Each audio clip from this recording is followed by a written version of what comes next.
as mulheres, elas só estão em desvantagem porque a Eva pecou, comeu o fruto primeiro. Então a mulher ficou numa desvantagem, as mulheres, né, numa desvantagem muito grande em termos de trabalho, governança. E os homens, eles se beneficiam disso. Muitos homens poderosos, se você pegar a história de Grécia, de Roma, é notório ver que os europeus, eles têm muito mais oposição a uma ascensão feminina do que qualquer outras nações.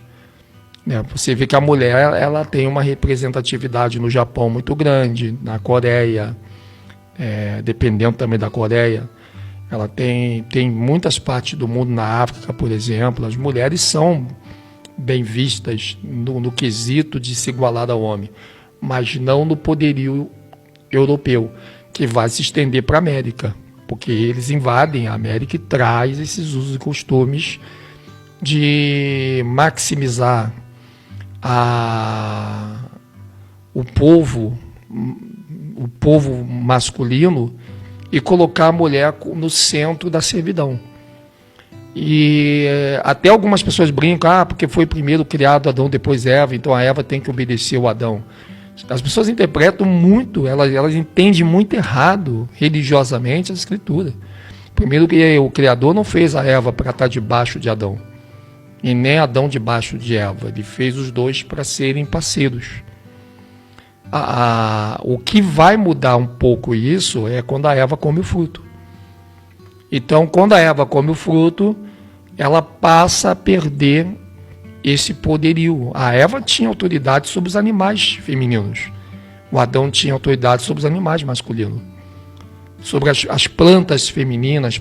Veja que o macho e fêmea ficaram na mão de Adão e Eva.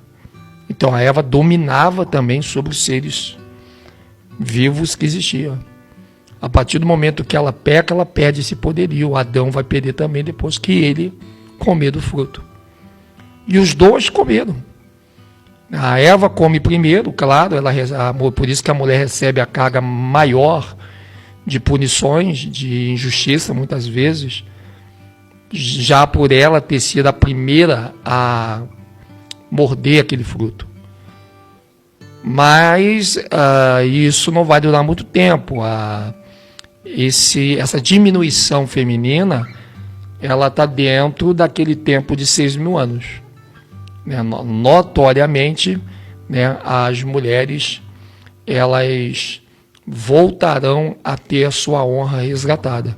Por isso que você só vai ver sempre ali o Criador falando com Abraão, com Isaac, com Jacó, com Moisés, com Elias, e basicamente nunca com mulheres.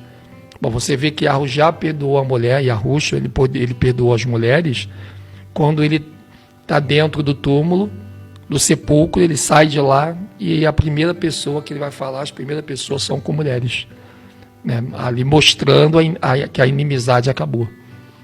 A mulher ainda paga, mas ela não tem mais a inimizade de Yahweh por ter comido o fruto ao dar ouvido à serpente. E Yahushua, quando ele ressuscita, ele tem as mulheres como uma referência para ele poder se comunicar.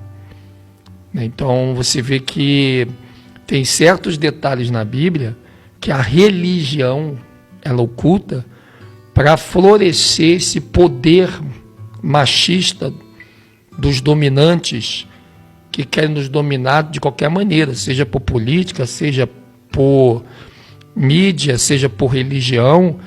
De qualquer maneira, alguém quer ser os nossos donos. E aí a gente tem que abrir os olhos e entender que não podemos jamais ficar dormindo no ponto. As mulheres merecem respeito, merecem a nossa educação. E outra, às vezes, muitas mulheres tomam atitude errada já por causa desse ambiente de desprezo que o sistema criou, colocando a mulher como capacho. Quando a gente lê a Bíblia, não é bem isso que Yahweh fez. Então, o homem, ele deve entender que ele não tem mais o domínio sobre tudo. Veja, Yahweh não colocou Adão para dominar Eva, colocou Adão para dominar os animais. E aí depois ele divide essa carga quando a Eva, ela vem, é criada, e os animais femininos ficam na mão de Eva. Hoje, o homem quer dominar o homem. E é por isso que o mundo está intensificando essa desgraça que nós estamos vendo aí hoje. É no trânsito, quem tem um carro mais bonito, mais caro, quer ser maior do que aquele que tem um carro mais antigo. Eu já vi tanta gente com carrão dizer assim, ó, tira essa banheira da frente, essa lata velha. Nossa, as pessoas não têm noção de como que essas palavras vão pisar no dia do juízo, né? Então, às vezes, as pessoas têm tanta coisa luxuosas que elas perdem a humildade de respeitar aqueles que não têm o luxo que ela tem. Mas aquilo que não é luxo para o rico tem muito valor para o pobre, que ainda não chegou no patamar da riqueza que muitas vezes esse rico tem. Então as pessoas precisam olhar muito para essa questão e ver que todos nós carecemos da misericórdia do Criador. Sem a misericórdia dele a gente não estaríamos de pé, independente da nossa posição social nessa vida temporal, mas todo mundo morre sem posição. Você pode ter até um túmulo luxuoso, mas o túmulo luxuoso fica aqui. Todas as almas atravessam o mesmo portal depois que morre.